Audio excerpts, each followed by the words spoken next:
அனைவருக்கும் வணக்கம். நாம் இப்போ பார்க்க போகிறது தொடர் அமைப்பு. தொடர் அமைப்பில் இந்த எழுவாய் பயனிலை செயல்படு பொருள் அப்படிங்கிறது ரொம்ப சிம்பிளான ஒரு விஷயந்தான். ஆனால் இது கொஞ்சம் நிறைய பேருக்கு தெரியல அப்படின்னு சொன்னாங்க. அது ஈஸியாக நம்ம எப்படி தெரிஞ்சுக்கலாம் அப்படின்னா, இப்போ எழுவாய் அப்படின்னா எழுவாய் பயனிலை செயல்படு பொருள். அது எப்படி நம்ம தெரிஞ்சுக்கலாம் அப்படிங்களா? ஃபஸ்ட்டு எழுவாய் அப்படின்னா ஒரு செயலை செய்பவரைத்தான் நம்ம எழுவாய்ன்னு சொல்கிறோம். ஒரு சொற்றொடர் இருக்குதுன்னா அதில் அந்த செயல் அப்படின்னு வரும் இல்லைங்களா? இப்போ பாருங்கள், கவிதா திருக்குறள் படித்தாள் அப்படிங்கிறதுல கவிதா அப்படிங்கிறத எழுவாய். சரிங்களா? செயலை செய்பவர். பயனிலை அப்படின்னா என்ன அப்படின்னா எழுவாய் செய்யும் செயல்.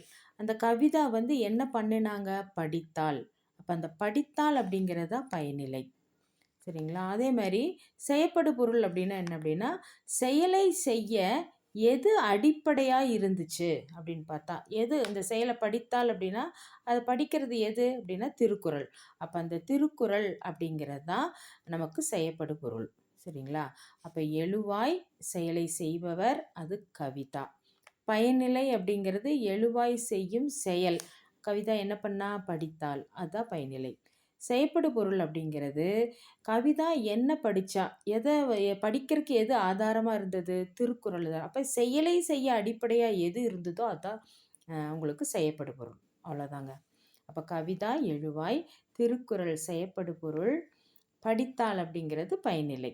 இப்போ இதே மாதிரி இன்னும் ரெண்டு பார்த்தீங்கன்னா உங்களுக்கு ஈஸியாக இருக்குது. இளங்கோவடிகள் சிலப்பதிகாரத்தை எழுதினார். அப்போ இளங்கோவடிகள் அப்படிங்கிறது நமக்கு எழுவாய். சரிங்களா? அவர் என்ன பண்ணார்? எழுதினார். அப்போ அதுதான் என்னது? பயனிலை. அப்போ அவர் எதை ஆதாரமாக பண்ணுறாரு அப்படின்னா சிலப்பதிகாரம். அப்போ அது செயற்படு பொருள். சரிங்களா? பசு பாலை தருகிறது. பசுங்கிறது எழுவாய். அது என்ன பண்ணுச்சு? தந்தது அப்படிங்கிற ஒரு செயல். அப்போ என்ன தந்துச்சு? தந்தது அப்படிங்கிறது தான் நமக்கு இங்கே என்ன அப்படின்னா பயனிலை. எதை தந்தது? பாலை தந்தது. அதுதான் செயற்படு பொருள். உழவன் வயலை உழுதார்.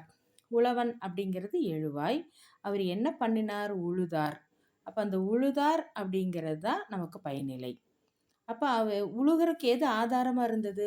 வயல். அப்போ அந்த வயல் தான் நமக்கு செயற்படு பொருள். ஸோ இப்படி ஈஸியாக நீங்கள் தெரிஞ்சுக்கலாம். இது மாதிரி ஒரு தொடரை கொடுத்துட்டு இதில் எழுவாயை சொல்லு அப்படின்னு கேட்கலாம், அல்லது பயனிலையை சொல்லலாம் கேட்கலாம், செயற்படு பொருளையும் கேட்கலாம். அப்போ இது தெரிஞ்சதுன்னா நீங்கள் ஈஸியாக பண்ணிக்கலாம். அப்போ எழுவாய்னா செயலை செய்பவர், பயனிலைனா எழுவாய் செய்யக்கூடிய அந்த செயல் என்னவோ அதை எழுதணும். செயற்படு பொருள்னா செயலை செய்ய அடிப்படையாக இருந்தது. தேங்க்யூ.